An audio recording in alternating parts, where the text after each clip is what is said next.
Bonjour tout le monde, alors aujourd'hui je vais faire une réaction un petit peu personnelle à la fameuse affaire du pape François qui a comparé les actes pédophiles perpétrés par les prêtres de l'église catholique avec des hypothétiques sacrifices d'enfants qui auraient eu lieu dans des cérémonies païennes.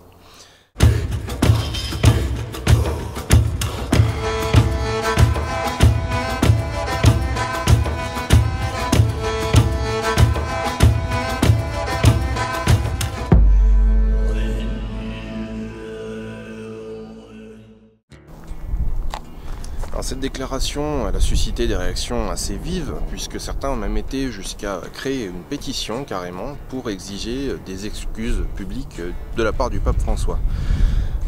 Et dans cette vidéo, je vais vous expliquer pourquoi non seulement je ne signerai pas cette pétition, mais également pourquoi je désapprouve ce genre de réaction et ce genre d'initiative.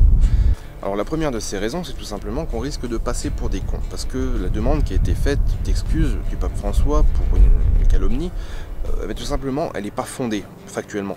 Donc je vais vous lire la déclaration du pape François et vous expliquer pourquoi après. Ça me rappelle la pratique religieuse cruelle répandue par le passé dans certaines cultures qui consistait à offrir des êtres humains, spécialement des enfants, en sacrifice dans les rites païens.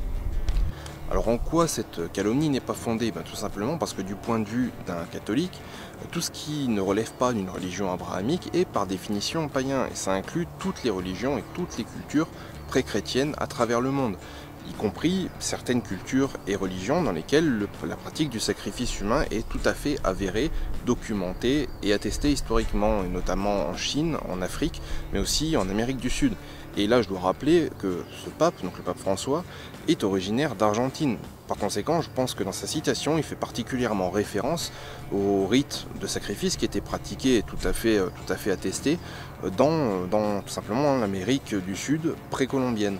D'autre part, dans cette déclaration, le pape François précise bien qu'il parle de culture passée, donc il n'accuse pas directement le paganisme européen et encore moins le néopaganisme actuel.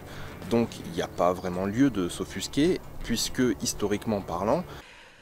Ouais, c'est pas faux.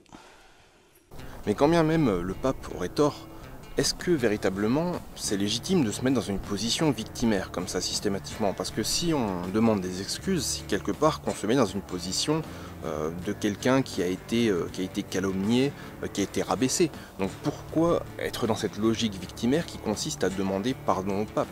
Je veux dire, ça n'a aucun sens pour moi. C'est quoi le projet derrière ça? C'est la prochaine fois, vous allez faire quoi? Vous allez créer un hashtag sur Twitter, balance ton pape ou un truc comme ça? C'est ridicule.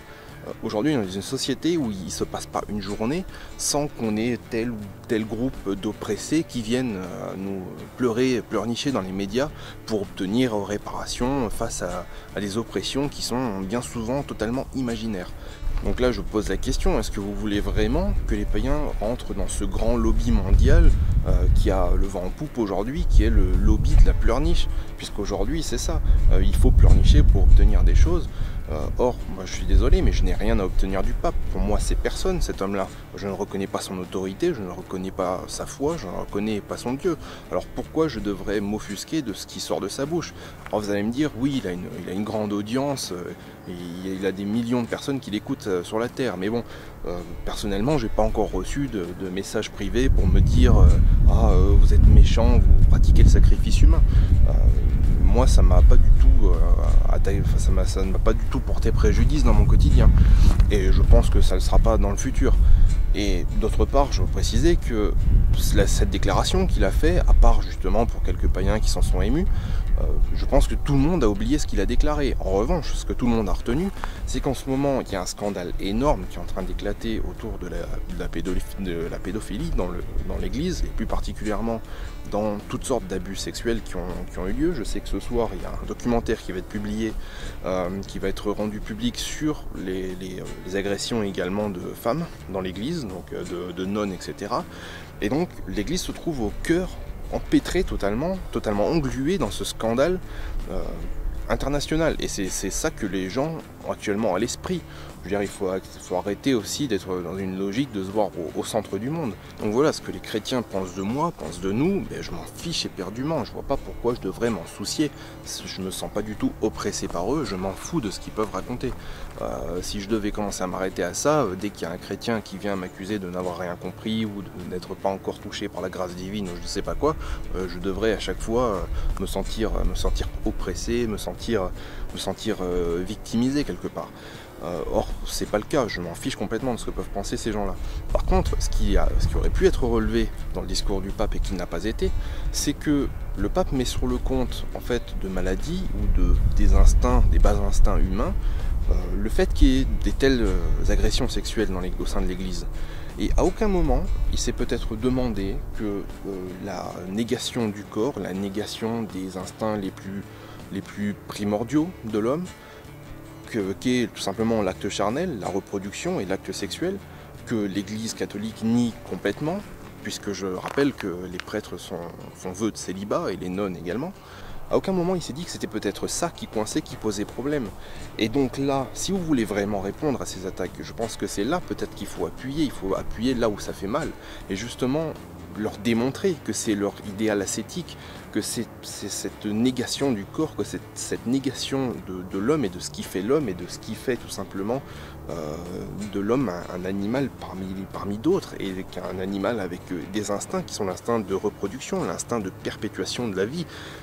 C'est au nom d'un idéal ascétique, au nom de l'accession à un hypothétique paradis, on va nier totalement ces instincts les plus primordiaux. Je veux dire, là je parle pas de déviance sexuelle, de dérive sexuelle, je parle simplement des instincts charnels les plus primordiaux qui sont la base même de la perpétuation de la vie. Et l'Église nie totalement ça, elle nie le corps, elle nie totalement ce qui est physique, ce qui est terrestre, au profit d'un monde transcendant, supérieur et d'un idéal ascétique qui aurait été dicté par Dieu. Voilà, en tout cas c'était la réaction que j'ai eue un petit peu sur cette affaire. Donc j'espère que ça vous donnera à réfléchir. Après, si vous voulez signer cette pétition, faites-le. Mais enfin voilà, j'espère que mon avis pourra apporter un petit peu de grain à moudre à la réflexion.